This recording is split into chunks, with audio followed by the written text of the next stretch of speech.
What up, good people, and welcome to another episode of This Is Dope. It's your man Ahmad here, discussing the dope and the not so dope things in tech that have happened recently. So, let's just hop right to it. Well, before we hop right to it, let me rewind that. If you guys would go ahead and mash that like button, hit the subscribe button if you like the videos, turn on that notification bell so you'll be notified when your boy uploads a new video. That would be greatly, greatly appreciated. But besides that, the topic or subject of today's video is iPadOS 15, right? Surprise, surprise. That's kind of been the thing a lot of people have been talking about, the past week or so. However, I'm coming at it from the standpoint of an everyday iPad user, and I think I had pretty realistic expectations, so I wasn't devastated like some people were. But let me explain. So, as you know, I've been using my iPad Pro as my daily driver for quite some time now, right? It's my work machine, my home machine, my pretty much everything machine. I've recently got the 11-inch M1 iPad Pro, 2 terabytes of storage, 16 gigs of RAM, that whole deal, right? I didn't get the 12.9, really because I was too slow in the pre-order, but then I decided not to wait because I figured, I had the 12.9 inch last time. I'm not even though I'm creating content now, I haven't gotten to the level where I think I wanted to wait the amount of time, and that the extra screen real estate and everything was important enough for me to get the 12.9 with the XDR. But I digress. That's not what this is about. One of the things that I was excited for, though, after they announced the M1 iPad Pro was, WWDC. I think like a lot of people were. Figured, Apple would really put, some real effort and some real innovation into iPadOS 15, since they're making the iPad Pro so strong, right? That's what a lot of people thought. That's the conclusion most people jumped to. WWDC DC was last week. As we all know, there's a number of things we didn't get, like Pro Apps, which a lot of people expected. A new windowing system, which a lot of people were hoping for. I personally was never one of the people that was expecting or screaming for macOS to come to the iPad, so I'm not even going to really touch on that. But to say the least, a lot of people were disappointed to varying degrees. I've been using this developer beta for about, what's today, Tuesday? So about a week. I downloaded it immediately after WWDC. So I've been playing with it, driving with it, kind of putting it through its paces. And I kind of want to give you guys some of my thoughts and some of my hopes for, what will happen maybe sometime around September when this thing is finally released to everyone. So let's go ahead and dive into it. So, as I stated earlier, here we have my iPad Pro running iPadOS 15. Disclaimer, if you are a person that hates bird noises, I apologize in advance. I'm on my patio. Anybody who's watched these videos, my videos, know what it is. It seems like I live in the middle of the wilderness, but I don't. Just a lot of birds. but anyway, here we have iPadOS 15, developer beta 1. So off top, it's buggy. Let's go ahead and put that out there. It's buggy. That's just what it is. But the first thing you notice about iPadOS 15 is now we have the ability to place widgets anywhere on the home screen, which I don't know why they didn't do it in iPadOS 14, but it's okay. That's past. It's here now. Yay. So, you're able to put stacks and single widgets everywhere, multiple pages. It's pretty cool. However, you do still have that slide over option, which I use for news and a couple other things. One of the things you'll probably notice, though, is that there's now this new larger size. And this new larger size is not available for all widgets as of yet. Currently, it's available for the calendar widget, photos widget, Apple TV widget, the Game Center widget, which is new, files widget, and the contacts widget, which is also new. So I think I really, really like the new size. I think that's really come in handy, especially with the calendar, to kind of really be able to see better at a glance what I have going on for the day. You guys probably noticed I got two calendars going on. One's personal, one's work, yada, yada, yada, right?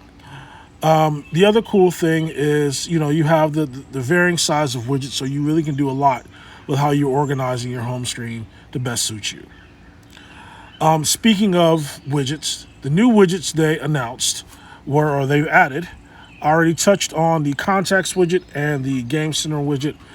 They also did the Find My widget, which is pretty cool.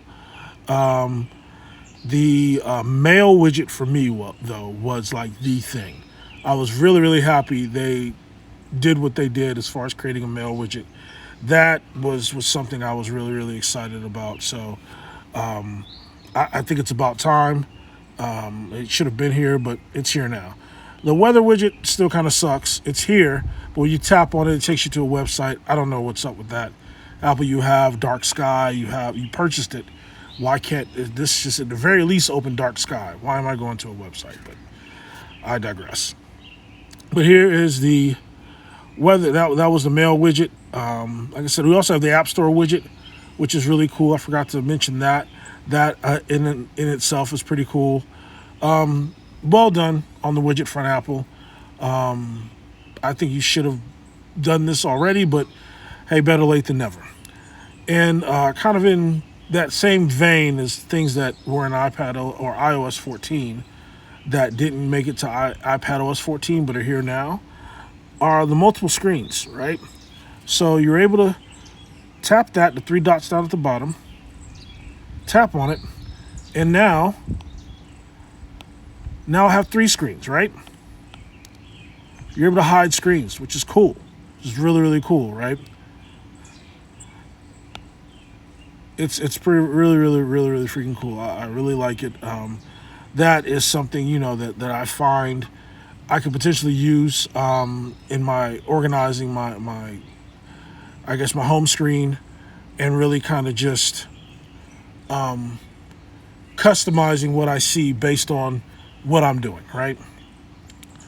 Another major thing that's here, which once again I'm glad it's here, but I wish it would have been here a little earlier. The app library. Yay!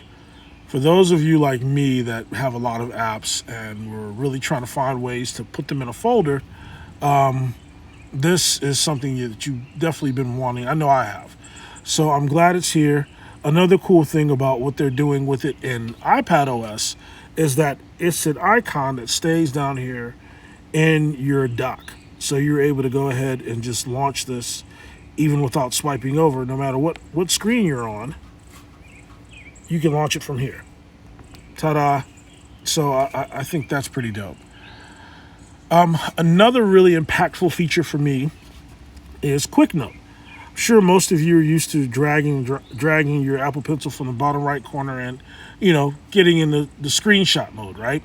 That now is in the bottom left. The bottom right is now Quick Note. Oh, if I can get it to do it, there we go. You drag that up, it's a note. You can write whatever you want to write.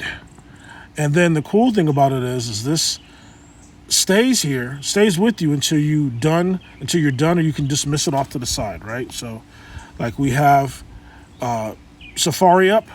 If I don't really want to deal with this yet, I can I forgot how do you do it. You kind of dismiss it off to the side. Oh, I messed up. Hold on, let's do this again. Come on, dude. There we go. And here we go. Let's test. And I apparently have to get better at dismissing this. I'm still tinkering around with it, but you have the ability to dismiss this off to the side, and there'll be a little arrow here where you can tap it to reappear. Another cool thing is whatever website you're at, like if you're in Safari and you want to add that link, go ahead and add the link. It puts it there. When you're done with it, you can just click done, and voila, it goes away. And I just think that's a really cool feature. Another thing about Quick Notes is that you have you're able to easily tell where your, let's see, folders, where your quick notes are, right? So it'll be, there's a section, quick notes, under in your Apple Notes folder side view or sidebar, and you'll have all the quick notes you've created. So you can obviously move these from quick notes to wherever you need to move them to if there was something you want to keep more permanently. All right. But back to Safari. Safari is also greatly enhanced. One of the things that they've introduced here, obviously the interface is different. The UI is definitely different, but they've introduced Safari extensions, which right now there's not really a lot of great extensions for it. The extension selection is kind of garbage, in my opinion, at the moment. But the fact that it's there is encouraging, right? You click on Safari, you go down here to extensions. As you can see, mostly ad blockers, right? So far, this is what more extensions. Takes you to the Safari extensions section in the App Store, but it's really a lot of ad blockers, right? Hopefully, with this, coming to fruition, that they will add as many or nearly as many extensions for Safari as Chrome has, right? That would be pretty awesome. But back to Safari. Another really awesome thing I think that I use in Safari that I think is pretty dope is, the sidebar here, which is, really awesome. But also I think just the tab groups, excuse me, I had a brain cramp for a minute. Tab groups are pretty awesome. That's what these things are. And pretty much, I mean, they are what the name says they are. They're tab groups, right? So you have tabs here. You click this plus button up here. You want to keep these tabs grouped together. You do a new tab group. You type in, test 1. Bang. Now I have a tab group, right? And then you can switch between other tab groups that you created. It's really simple. I think it's pretty cool. Also, it's really easy to get into private browsing now. Just go ahead and click private. It's not rocket science, right? Really intuitive. The other section you'll see is shared with you, which they discussed in the keynote, as far as people sharing links with you and, you going to those links, or you have the option to have those links kind of automatically put in this section so that you can go to the links that people have shared with you, obviously, right?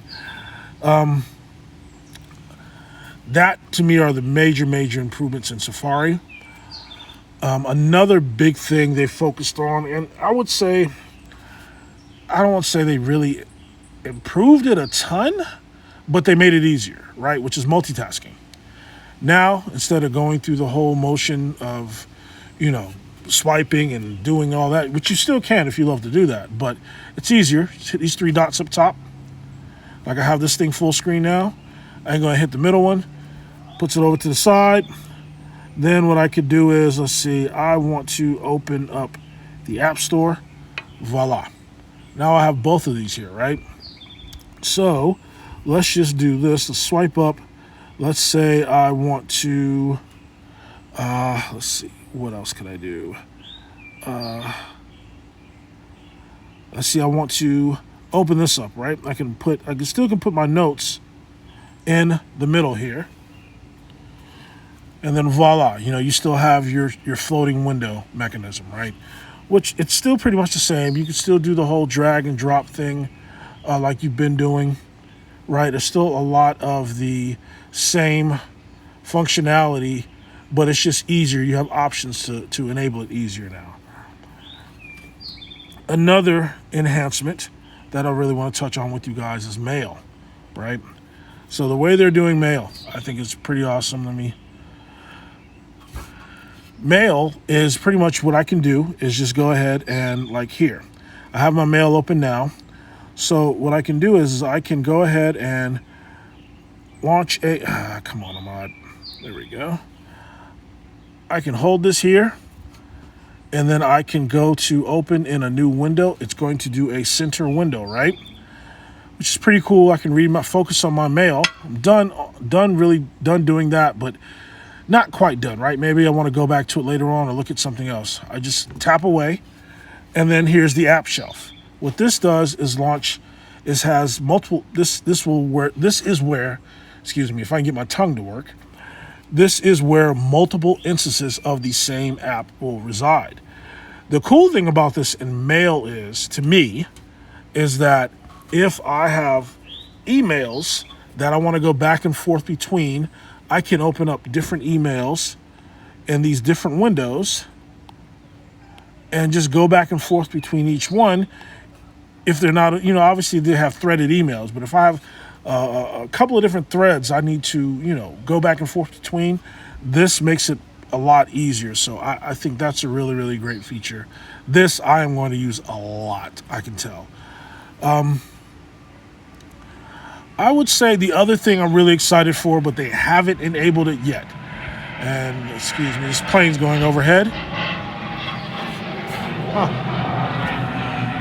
But one of the features that I'm really excited for that they should be adding in one of the future betas is the new version of Swift Playgrounds.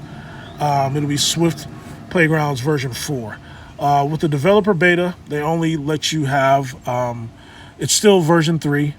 They haven't updated it yet, but from what they spoke about and what they displayed at the keynote, it's going to give you the ability to really create apps with Swift Playgrounds and publish them to the App Store right here on your iPad, which is great because, I'm all about, being able to do everything on your iPad. So that I think was a major, major feature. Still doesn't make up for the fact that they didn't, release the other Pro apps. But, that's a thing that we'll probably dive super deep into a little bit later on. But those right there are the major things I see for me that make iPadOS 15, while not a revolutionary, ground-changing update, a pretty good update still, and something I am happy about. Action. Well, there you have it, folks. That's kind of my thoughts on iPadOS 15. Like I said, I was disappointed that they didn't release the Pro apps. I really, really was. However, there are still third-party vendors out there. I don't know what their plans are. Third-party vendors like Adobe, LumaFusion. I would envision that LumaFusion will try to push the envelope a little bit with their app. It's such a great app that now they have more power available to them. Hopefully they will go ahead and really, really introduce some really cool things that make it even more on par with the Final Cuts of the world, right? And then there's kind of Adobe that's lingering out there, right? I think that there's a lot that they can do with their Premiere Rush app. Hopefully they update that. Hopefully they update all of their iOS, iPadOS apps to really utilize the additional power available to them. Hopefully they bring some of the apps that are still on the desktop only over to the iPad, right? With this new amount of power they have available to them, kind of fill in some of the gaps that Apple still left out there, right? I mean, Apple dropped the ball a little bit. Hopefully some of these vendors will pick that ball up and run with it. I think one of the major things that I haven't found out yet, but I hope they've resolved in iPadOS 15 is that I had heard that there was a RAM limitation in iPadOS 14 that was really stopping a lot of the apps from properly